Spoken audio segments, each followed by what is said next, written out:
Hello and welcome back to another What the Fbltph, I think I'm going to call these. These are my product reviews. I don't do these a huge amount, but what they will mainly be doing is looking at a new nerdy hobby-like product and what I think of it, perhaps even giving it a rating, like some number of beards out of 10. Or it'll be me complaining about the pricing of trading cards. It'll be one of those two things in these videos. If I seem a little bit moist or damp, it's because I'm sweating my proverbials off. It is hotter than the sun in the UK right now, and I've closed the window and turned off the fan to record this, so you can't hear, like, I don't know, my next door neighbour Ted mowing the lawn and picking his ass. So in today's What the Fbltph, we're going to talk about what the Fbltph is this? The Mythic Odyssey of Theros, a book by Wizards of the Coast, a supplement for Dungeons & Dragons set in the world of Theros, the Magic the Gathering intellectual property, one of the planes of that. Big shout out to Wizards of the Coast for sending this out to me. There's a lot of glare on a book that I'm holding. Let's hold it. It looks better on this side. Thank you so much to the Wizards of the Coast for sending this out to me. It didn't come out early. It came out a little bit late to me, actually. But big thank you. I was going to pick this up anyway, but I was like, do you want to send it to me anyway for a video? And I always meant to do one about Guilds of Ravnica, but never got around to it. For those of you that don't know, this is like the second one of these sort of Magic the Gathering plane variants of supplements for D&D. The first one was the Guildmaster's Guide to Ravnica, and the second one being the Mythic Odysseys of Theros, which is this one. So I'm going to give you some of my thoughts on my first read-through of this. Due to social distancing, my actual regular D&D group aren't assembling at the moment because there's 6 of us.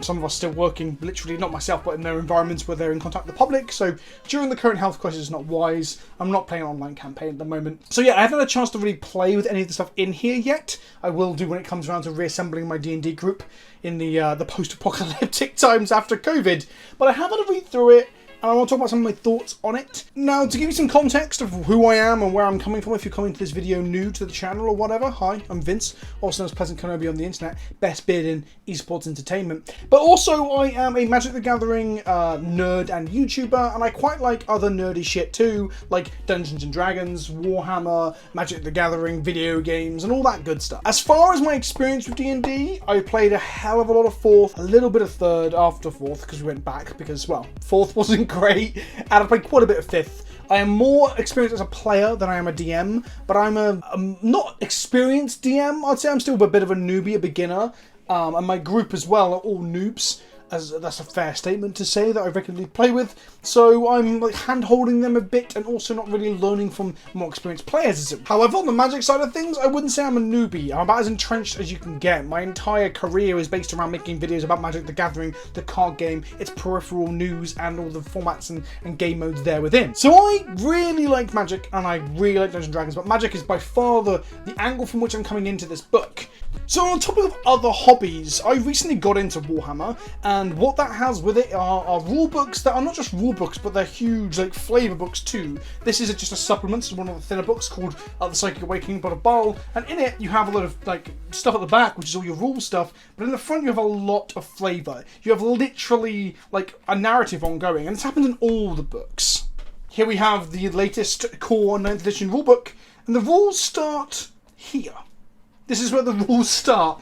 The rest of this is key art, flavour, photography, short stories, background information, maps. The reason I'm telling you this is that I believe that these books here, these sort of things, should exist for Magic in some capacity. What I'm saying is, as a whale, if you will, I guess I'm not quite the whales that Wizards of the Coast like with the VIP pricing, as someone who buys a lot of Magic the Gathering based stuff with his disposable income, I want books for each set that are, 50% lore and background, and then 50% cool game mode variants. I want them to...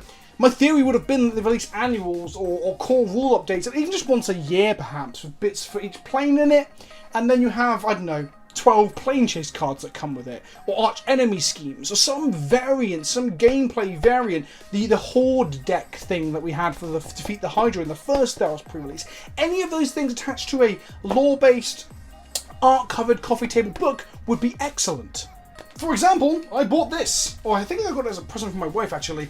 She's probably listening to me recording downstairs thinking, what a bastard for not remembering. This is the Concepts and Legends art book. A tabletop coffee book full of art and information about the concept design of some of the most famous things in Magic, based upon like Dominaria and stuff. I think it's kind of alongside Dominaria. I have to double check. My point being that these things are great, people love them, and nerds will geek out and pick them up and cover and adorn their shelves with them. This one was sent to me by Wizards of the Coast. This is the not recently, but a little while ago, Rise of the Gatewatch of Visual History.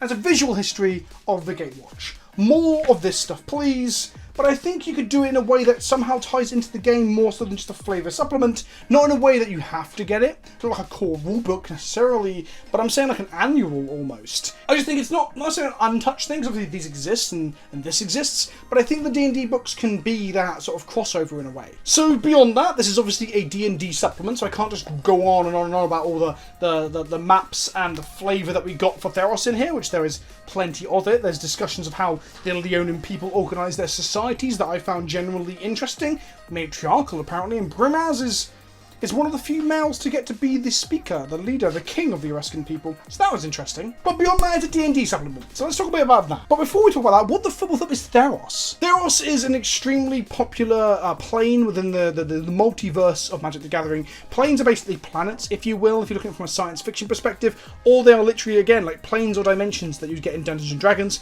when you're looking at things like, you know, the plane travel stuff that you get in D&D. Theros itself is what's called a top-down design set. So that's the idea that the creators of Magic the Gathering will pick a top-down concept, in this case Greco-Roman or Greek mythology, and they will use that to design cards. So they will go in and be like, we need a Hercules character, or we need the Great Hydra, or we need the Silver-Maned Lion, or we need each of the gods, and so on and so on, and they will design it a flavour first, building it into the rules. Where some sets are not, or at least historically, were not top-down designed. They were more, you'd pick up your mechanics and fill out the flavour later.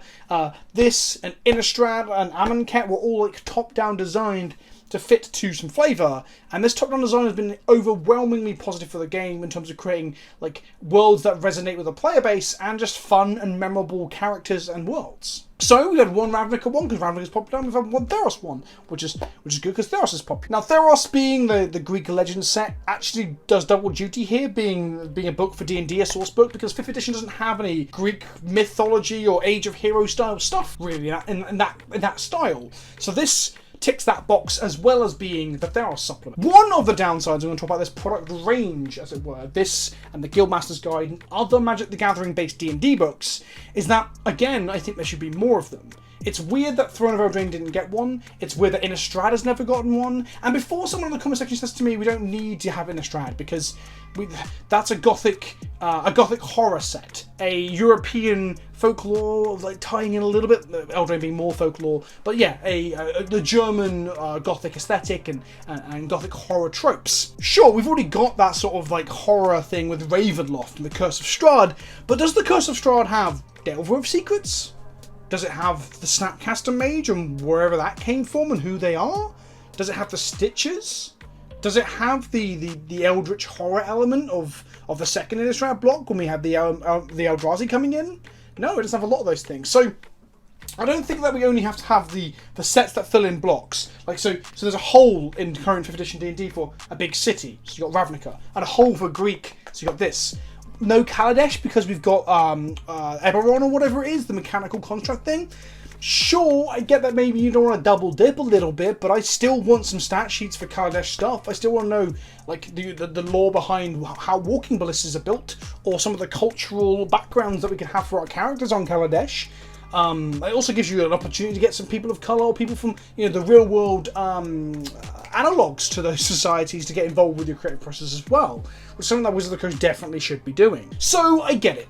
This and Ravnica both fill a hole, but I think that actually I would hoover up every book for every plane. If you put out 6 of these a year, I know I complain about too much product for Wizards of the Coast, but this isn't needed to play necessarily, and it's for a different game. I'd still pick them up to read through. I'd still pick them up to play a one-off adventure with them. So with that said, and that criticism out of the way, what's in this book? So there's a few things that Theros as a book brings to D&D that's new. There are extra character creation options, as always. There's a few subclasses and things like that. The biggest, most standout one of those things is a new race of Leonin cat people, because that's, I think, that's quite common among the planes of Magic, but we don't see so much in D&D. The great thing about the Leonin in this book is that they aren't hugely pushed. They aren't like the Croakan flying bird people of Tomb of Annihilation, similar, where they just have huge flight distances and speeds, and things that make it a nightmare as a DM when one of your players picks that as one of their playable races. And yes, I am talking from experience. The Centaur is in here, the Minotaur is in here, but if I remember correctly, they were in the Ravnica book anyway. There were some jokes about how a Centaur could like mount us, not mount, that's not the right word. A Centaur could ride another Centaur, and you could have the whole party riding each other's Centaurs, because the rules as written didn't quite work like that. But let's be real, the DM's going to say no. The other additions to this, other than Leonin being my personal favourite because I have a soft spot for Leonin Arbiter and Brimaz himself, is that we've got the Satyr and we've got the Triton as well. Triton being the merfolk people who can swim, which I guess kind of gives you a benefit similar to the Croakan if you're playing a war-based campaign or adventure or even quest. And the Satyrs, well, they're quirky. They have a D6 chart you can roll, and that D6 chart gives you things like you should sing important information, or you're always climbing, or always smoking a pipe. They're definitely the class of character for that person who probably roleplays a little bit too much in your group, but you all enjoy it anyway. The other extra thing that characters get, which is unique to this, well, there's kind of two things. One is being a champion of the gods. Being a champion of the gods gives you literally supernatural powers from level 1, extra powers, extra resilience, extra protections, all sorts of stuff. There's quite a varied selection of, I think it might be like 9 of them. This gives you powers like, I don't know, like a young Hercules would have had or similar. So it's the idea that you were chosen by gods or early blessed by gods to start on your path towards herodom. And then with those things you also like gain favor with the gods. You get what's called piety, which is like your devotion or your how much you're respected by said god. And as your piety, am I even pronouncing that correctly? As your piety goes up, you unlock new traits with the god that you are aligned to or a champion of. So you can pick all of the gods from Theros that are in here, and they're all in here. There's 15 of them. Is that right? There's 15 gods. Because didn't one die? Oh, when Xenos died, they were replaced with what's her name? Clothis. Okay, there's 15 gods. They're all in here. So each one has its own like progression tree that as you become more favoured with them, you gain more abilities. Now I like this because it gives you a unique way to flavour this campaign that is very far apart from other ones in terms of mechanics. However, some of them require you to get 20 or 30 piety, and those things, they described getting a piety as it were, or favour with the gods, as a thing that you have to do over time and do big deeds to do. So it feels like it'll take a bit of time to build it up unless you're like rewarding 5 points at a time. Beyond that, there's a load of context and extra bits and bobs to help you, I don't know, do a small adventure in an underwater scenario near the is it Dakor Isles? I should have really looked in the book before I said that out loud on the camera. There's some underworld stuff as well. And then for each of the gods, there was not only a section on how to become their champion and what you get for getting favor with them, but there's a section on how to run that god as a villain, which means what creatures would align with the god to come at you. It gives you D6 charts to roll on random or to help you generate plot hooks. Things like a blue ancient dragon that was injured by a champion of Heliod in the past has come to wreak revenge on current champions. All that sort of good stuff. The fact that there is a section for them as heroes, then them as villains, I think is excellent. I think it gives you some real building blocks to create an interesting and different environment where the gods matter far more than what they do in current 5th, from what I understand. However, let's talk about the core, very mechanical bits. There are a few magical items in here which are cool. The Pixies of Pandemonium being my favourite. That's right, there are things that are literally from the game. There are the weapons of the gods too, so you can get the Hammer of Perforos, all of them named in here as well. Each one has extra abilities, obviously, because it's a hammer of a god or a bow of a god.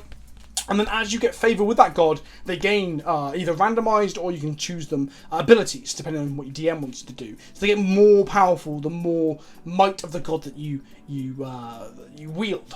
So the items are great. I'd rather you had a few more than what are in here, but there's enough. There's also small adventure hooks, that including maps and like grid maps and stuff for each of the villain elements of the gods. So you can start out going into the underworld to retrieve one of your dead friends, and it gives you a little map getting off the boat and like a layout of the temple area that you move into. There's one showing a winding canyon if you are going to fight against the forces of Mogis for whatever the hook is. All of those are really cool, and the items are really cool. The place that I think it kind of is let down a little bit is the creatures. Now it's cool to see Fleecemen storyline. It's cool to see Polukranos and everything in there, but ultimately I feel like there could have been more. The book is thick, but it's not too thick. They could have easily added more space to get more creatures into it, because let's be real, in the modern era of Magic, during top-down design and New World Order and all that jazz, where board states matter, Theros was known, as most sets are these days, for like ridiculous creatures that are fun to try and fight and kill and stuff like that. So having less creatures in here is weird. Now there are 24 creatures with some variants as well, so some of them have 2 or 3 variants, and there's 3 mythic creatures in here as well.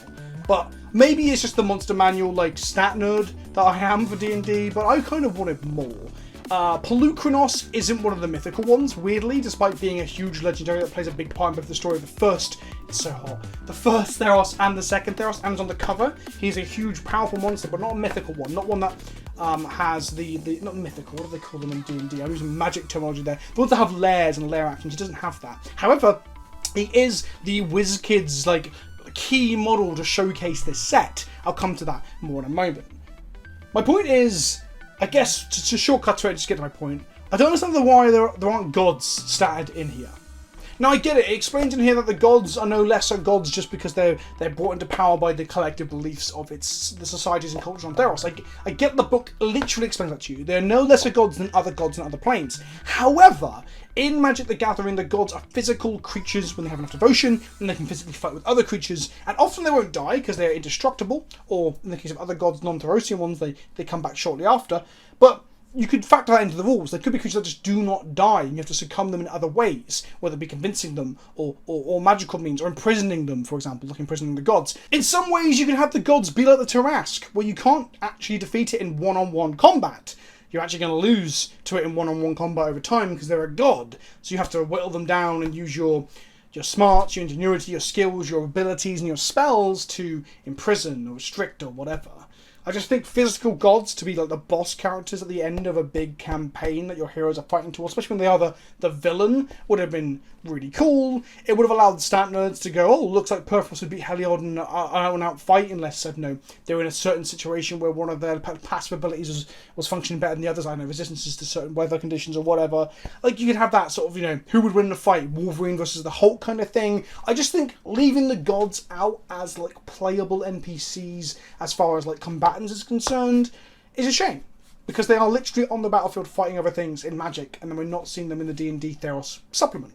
That's a shame. And then, like I said, the WizKids version of the sort of tabletop showpiece of your force of miniatures for this D&D supplement is Polukranos. And I get that Polukranos is a really big part of the main storyline and the plot and all that. And it's cool that you get him as a Hydra as well, which allows you to, play him as another Hydra in another campaign if you need it. And kind of like how Niv Mizzet from the Ravnica one doubles up as a red ancient dragon, I guess. But this is Niv Mizzet.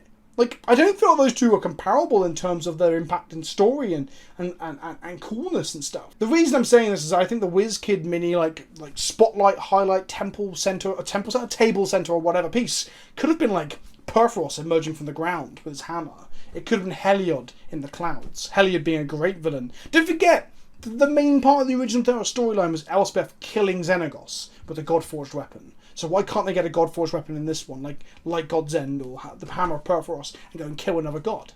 Like, why is that not an option in the Theros book? That just seems dumb to me. God, Niv Mizzet is cool. And that's the other thing I want to come to about this entire line. The Guildmaster's Guide to Ravnica did come out a little bit late for the Ravnica thing, but this one takes the biscuit, right? Theros Beyond Death came out on the 24th of January 2020. This came out on the 21st of July 2020. Okay, sure, COVID and all that as well, but I'm pretty sure they were planned to come out at the same time. It just never happened. And I think the hype for this has died down.